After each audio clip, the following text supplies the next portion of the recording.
We're not your family. Leave and go back home. On our road trip with my husband, Joseph, and his parents, we pulled over at a rest stop.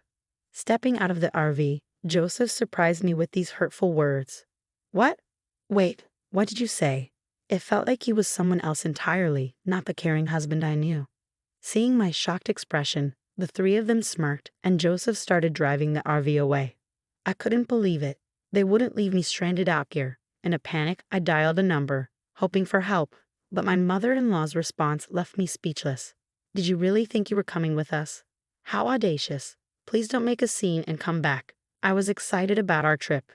Sorry, but we can't turn back on the highway. And remember, you're not really family, you're just my son's wife. It's time you understood that. We're going to enjoy ourselves without you. As the call abruptly ended, the RV shrank into the distance until it vanished from sight, leaving me stunned. The words, "You're not really part of our family," stabbed deep into my heart, causing intense pain. It was awful. They had me do all the preparations, only to hit me with this. Bitterness and heartache overwhelmed me. Helpless, I had to call a taxi and head back home.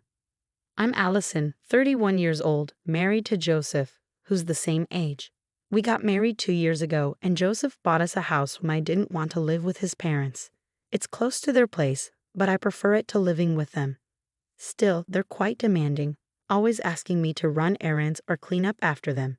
It can feel like harassment sometimes. But Joseph always apologizes for their behavior. I try to endure it. His parents care a lot about what others think, so they treat me well in public. I have to be careful not to say anything negative about them. But deep down, I've always hoped to understand them better someday. But being abandoned by my husband left me reeling, and it took me a while to recover. The idea of going camping came up a week ago when we visited his parents on our day off. While cleaning the storage room, I stumbled upon a lantern.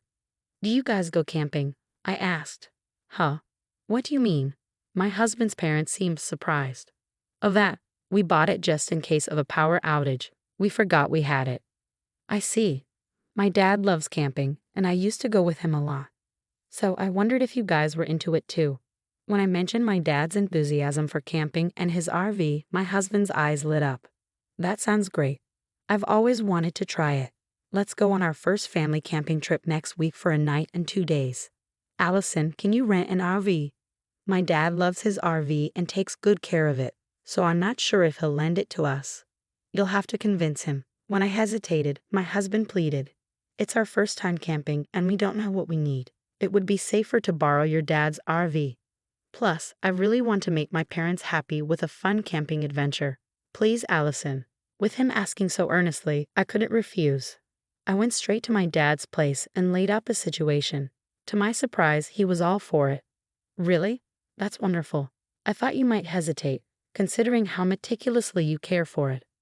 But if it's for you, Allison, I'm more than happy to lend it, and it warms my heart to see you trying to please Joseph's parents. Here, take this whole camping gear set so you can enjoy your first trip. These items are beginner-friendly, perfect for you." My dad carefully selected gear and explained everything.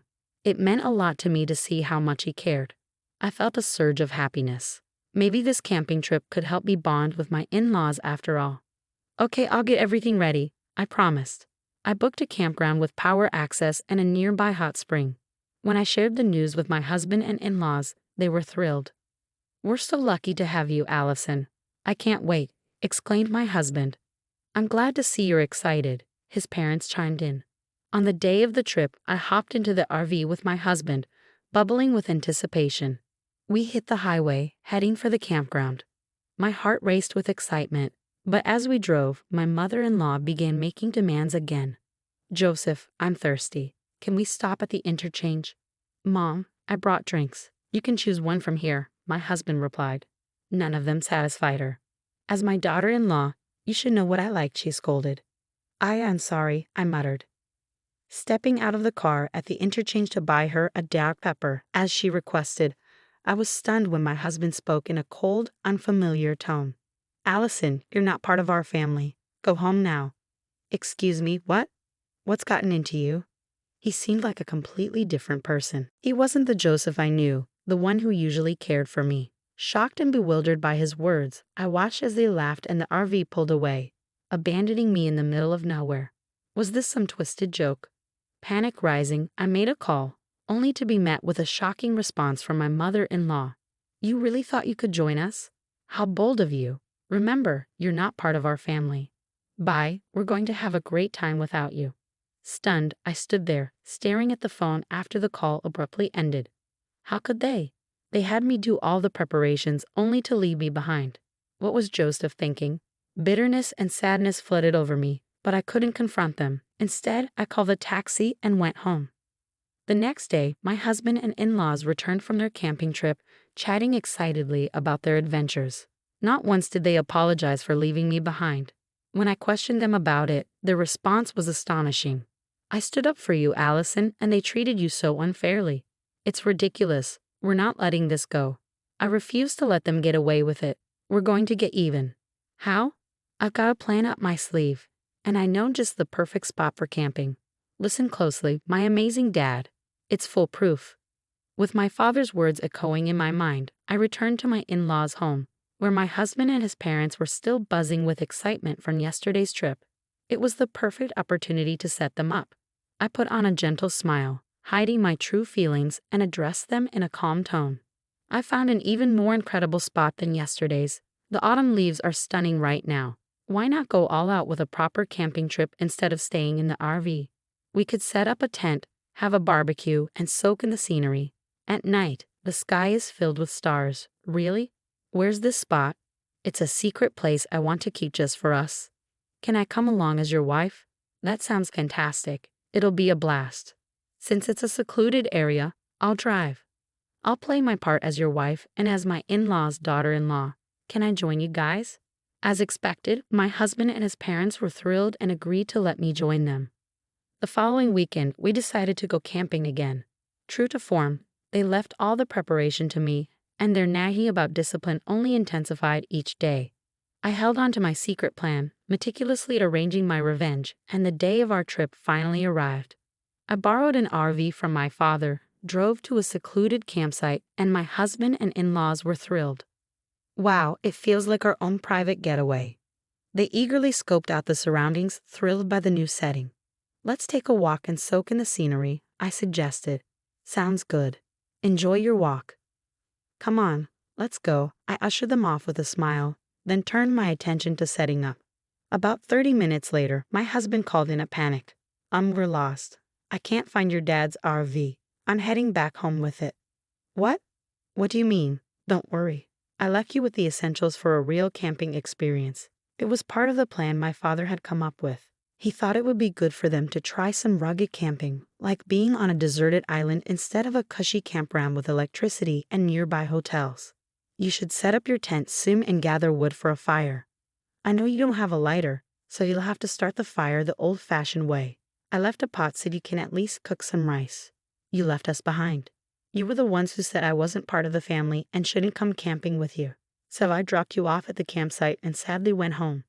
Isn't that what you wanted? My husband was momentarily speechless, struck by my reasoning. Enjoy your camping trip with just your precious family, I retorted before almost ending the call.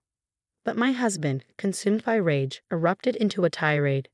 Don't be ridiculous. Come back now, or I'll divorce you. Fine, let's get divorced. You'll regret it when you're stranded on the highway and find my father's beloved RV trashed. I've had enough of living with your disrespectful parents. And you'll be the one regretting it, you fool. I snapped back, feeling utterly repulsed by his behavior as he abruptly hung up. I was nearby, but I had no desire to go pick them up. Later my husband called again. His tone drastically changed, his voice trembling with confusion. I can't figure out how to set up the tent. It's raining and my parents are getting mad. And it's getting cold. What do I do? Already regretting it because it's cold. That was fast. Why not search for tent setup tutorials on YouTube? Forget about the tent. My dad yanked it too hard and tore it apart. Allison, you've had your fun. Now get yourself together and come pick us up. I'm not coming. If you walk for about an hour, you'll hit a main road. If you're not camping, then come down here with your stuff. What? Just because I'm asking nicely doesn't mean you can act all high and mighty. Realizing this was my husband's true colors, my feelings for him had cooled completely. All I could do was sigh. Forget it. I'm going to ditch all this useless stuff. Just wait till we get home. That's private property. Dumping anything here is illegal, and you'll get sued for it. There's a sign clearly saying no littering. I don't care. My husband's tone was firm, showing doubt about my seriousness regarding divorce. I had to make him see reality. After the divorce, I'll be seeking compensation for the emotional distress caused by all the harassment you've put me through. What? Divorce? Is this? I'm serious. Our conversation from the time I was abandoned on the highway is recorded on my dad's RV dashcam. So you can't deny it. And I've recorded the conversations of your harassment afterward too. Let's calm down. We don't have any savings because we've been paying the mortgage. If you leave, I won't have anyone to cook and clean, which will be a problem. Think before you speak. I'm not your maid. If you refuse the divorce, I'll take it to court. It'll become a big issue, and everyone in the family will know. My husband, always mindful of others' opinions, fell silent. I could hear his parents fussing in the background, but it no longer mattered to me. After that, my husband tried to start a sentence with a "you know," but the call abruptly ended. Soon after, my in-laws began bombarding me with calls, but I ignored them all. Eventually, the calls ceased, likely because their phones ran out of battery. My father's revenge plan had worked like a charm.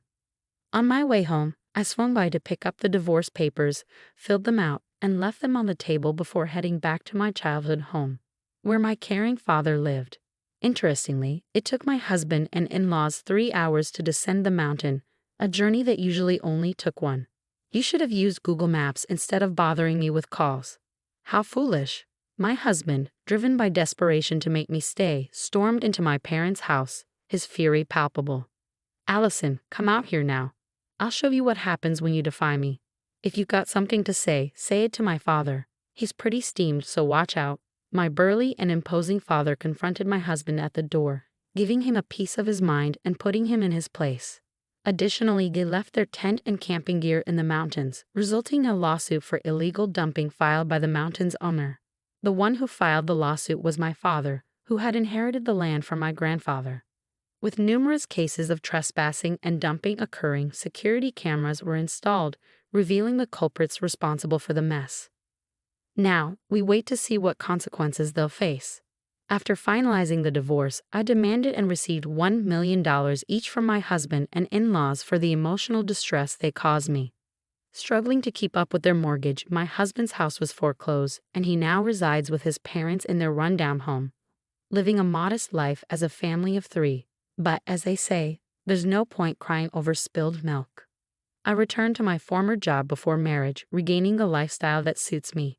Next month, I'm planning a camping trip with my parents, and I'm certain it'll be an enjoyable experience.